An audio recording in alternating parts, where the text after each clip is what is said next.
Cios naftowy USA może spaść na Rosję i Iran po ostrzeżeniach szefa CIA w Moskwie wobec groźby eskalacji przeciwko NATO. Europa rozważa blokadę chińskich turbin wiatrowych. Polska wprowadza stopień alarmowy, ostrzegający przed możliwym atakiem na energetykę. Jest 27 sierpnia 2026 roku, nazywam się Wojciech Jakubik, a to jest codzienny przegląd informacji sektora energetycznego i paliwowego Energy Drink. Zapraszam.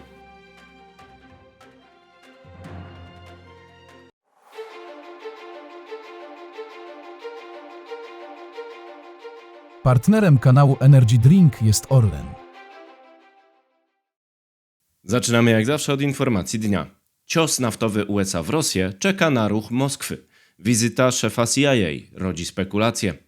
Według źródeł Politico szef wywiadu amerykańskiego ostrzegał Moskwę przed atakami na kraje NATO i dalszym wsparciem Iranu. Te konflikty łączą się ze sobą i połączona może być również odpowiedź USA w postaci nowych sankcji naftowych. Tymczasem Rosjanom kończy się czas na działanie. Źródła Politico oraz Wall Street Journal twierdzą, że wizyta szefa CIA Johna Ratcliffe'a w Moskwie była poświęcona ostrzeżeniu przed dalszą eskalacją Rosji przeciwko krajom NATO, szczególnie państwom bałtyckim. Byłoby to potwierdzenie domysłów krążących w mediach od czasu wizyty z 25 sierpnia. Kolejnym tematem miało być skłonienie Rosji do ograniczenia wsparcia Iranu, z którym Amerykanie prowadzą wojnę. W świetle tych rewelacji uprawniona staje się analogia do poprzedniej wizyty szefa CIA w Moskwie, czyli Billa Burnsa reprezentującego w 2021 roku administrację Joe Bidena. Według ustaleń dziennikarza Boba Woodwarda opublikowanych w książce pod tytułem Wojna, Burns ostrzegał wtedy jesienią 2021 roku Moskwę przed konsekwencjami inwazji na Ukrainę, do której mimo to doszło w lutym 2022 roku. W odpowiedzi Amerykanie m.in. objęli sankcjami projekt gazociągu Nord Stream 2 z Rosji do Niemiec. Z czasem sankcje USA oraz Unii Europejskiej coraz bardziej ograniczały eksport węglowodorów z Rosji. Jeżeli szef CIA faktycznie przekazał ostrzeżenie przed atakiem Rosji na któryś z krajów NATO, mógł grozić nowymi sankcjami, które znów obejmą m.in. energetykę. Parlament USA przygotował ustawę o sankcjach naftowych wobec Rosjan, które mogą objąć także Iran. Obie izby parlamentu amerykańskiego zatwierdziły ustawę o sankcjach wobec Rosji, która zakłada wprowadzenie ceł 100% wobec 5 największych klientów na ropę rosyjską. Obecnie administracja Donalda Trumpa grozi także podobnym mechanizmem wobec ropy irańskiej. Sankcje drugiego stopnia miałyby objąć kupców ropy z Iranu. Wyzwaniem pozostaje fakt, że wśród największych kupców ropy Iranu oraz Rosji są Chiny oraz Indie. Wprowadzenie takich restrykcji mogłoby oznaczać odpowiedź tych krajów. Być może dlatego prezydent Donald Trump odciąga się z przyjmowaniem nowych restrykcji. Przed nim są wybory uzupełniające do Senatu, które odbędą się jesienią w trudnych warunkach niskiego poparcia dla jego wojny z Iranem. Jednakże także jesienią otwiera się okno możliwości działań Rosji, którą czekają wybory parlamentarne we wrześniu i możliwa nowa mobilizacja wojskowa potem. Kreml może być zdeterminowany, by wywalczyć lepsze rozstrzygnięcie wojny na Ukrainie poprzez zdecydowane działanie przeciwko NATO tej jesieni. Potem gospodarka rosyjska może mieć coraz większy problem z podtrzymaniem wysiłku wojennego. Dane ekonomiczne pokazują, że deficyt budżetowy rośnie, a przychody z węglowodorów spadają pomimo wzrostu wolumenu eksportu. Nowe sankcje USA na ropę rosyjską z pakietu rozważanego przez Biały Dom jedynie pogłębiłyby problem.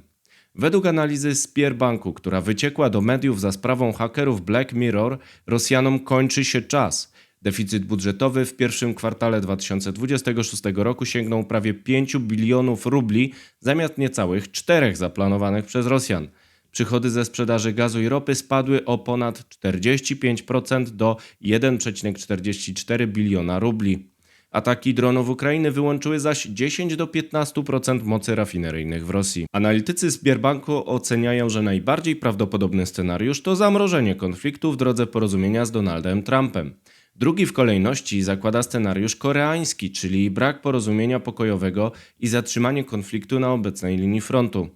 Dopiero trzeci scenariusz zakłada pokój na warunkach Rosji. Wymagałby jednak wyczerpania Ukrainy, ograniczenia wsparcia Zachodu i kryzysu energetycznego w Europie. Potencjalny atak na kraje NATO mógłby zwiększyć szanse na realizację takiego planu. Tymczasem podsekretarz wojny USA ma spotkać się w Brukseli z szefem NATO w dniu 27 sierpnia. To nietypowa ranga wizyty rodząca spekulacje na temat związków z rozmowami szefa CIA w Moskwie. Prezydent Litwy informował, że Amerykanie mają przekazać sojusznikom ustalenia z tej wizyty. Może to oznaczać, że Zachód i Rosja znajdują się obecnie w stanie między potencjalnym porozumieniem o zakończeniu walk nad Dnieprem, a nową eskalacją, która może wciągnąć NATO w konflikt. Dalszy rozwój wypadków przesądzi o tym, czy Biały Dom zdecyduje się użyć nowego uderzenia sankcjami w Rosję. Ta propozycja czeka od wakacji 2025 roku, kiedy odbył się szczyt prezydentów USA oraz Rosji w Anchorage. Od tego czasu rozmowy pokojowe pozostały bezowocne do stopnia, że nawet źródła zachodnich agencji na Kremlu przyznają, że możliwości zakończenia konfliktu w drodze rozmów zostały wyczerpane. Czas na pozostałe wieści z Polski, Europy i świata. A na początek Polska. Warszawa pyta Dragiego. Polska interweniuje po tym, jak nieformalna grupa ekspertów pod wodzą Mario Dragiego zaczęła kreślić plany reformy w Europie bez udziału Polaków. Wymyślanie odbudowy konkurencyjności Unii ponad głowami połowy państw członkowskich jest osobliwym pomysłem. Pomijanie w tej debacie przedstawicieli Polski jest zamykaniem się na wnioski z najciekawszej historii wzrostu gospodarczego w Europie ostatnich 2 dekad, napisał Jan Szyszko, wiceminister funduszy i polityki regionalnej. Ostrzeżenie w energetyce. Polska przedłuża stopnie alarmowe. Liczy się z możliwością incydentu z udziałem infrastruktury krytycznej, w tym tej poza granicami kraju, a zatem na przykład gazociągu Baltic Pipe albo kabla ze Szwecji, a więcej szczegółów na stronie energydrink.today. Polska i Norwegia. Rusza wydobycie z nowych złóż, które zapewnią Polakom ponad 4 miliardy metrów sześciennych gazu ziemnego. W zeszłym roku Orlen Upstream wydobył na szelfie norweskim 4,4 miliarda metrów sześciennych gazu, który dotarł m.in. do Polski przez Baltic Pipe. Polska realizuje dostawami z Norwegii około 40% zapotrzebowania. Do tego dochodzą dostawy gazociągowe od sąsiadów, LNG z różnych kierunków oraz wydobycie krajowe. Teraz wieści z Europy. Pochód nacjonalistów. Alternatywa dla Niemiec, znana z postulatów powrotu do węglowodorów z Rosji, ma 42% poparcia w sondażach przed wyborami w landzie Saksonia-Anhalt, które są zaplanowane na wrzesień. Mimo to rozkład poparcia nie daje jej jeszcze samodzielnej większości. Paradoks gazowy. Holenderska spółka gazu nie ostrzega, że Niderlandom może zabraknąć gazu na zimę. Według tej spółki nie zdoła ona zgromadzić obowiązkowego poziomu zapasów przed sezonem grzewczym, bo ich gromadzenie się nie opłaca, ponieważ ceny na rynku są zbyt niskie.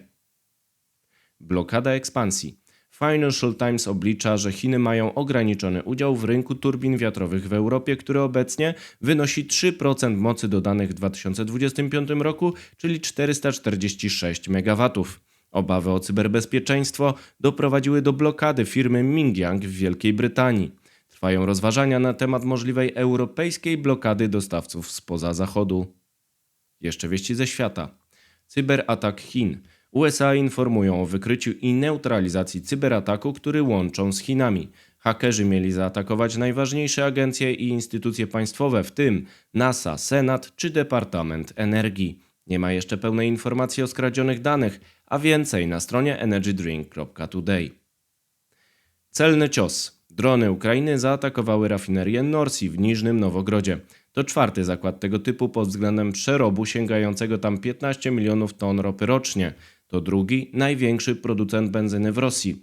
Jego wyłączenie może istotnie pogłębić kryzys paliwowy. Katastrofa w Azji. Fala błota po trzęsieniu ziemi na granicy Chin i Nepalu zabiła dziesiątki ludzi. Setki ludzi jest zaginionych, a Nepal stracił 430 MW mocy, głównie energetyki wodnej. Oznacza to, że około 12% nepalskich mocy wytwórczych zostało odłączonych przez tę katastrofę. To wszystko w materiale przygotowanym dzisiaj, następne oczywiście już jutro, więc zapraszam Państwa serdecznie. Do zobaczenia, do usłyszenia.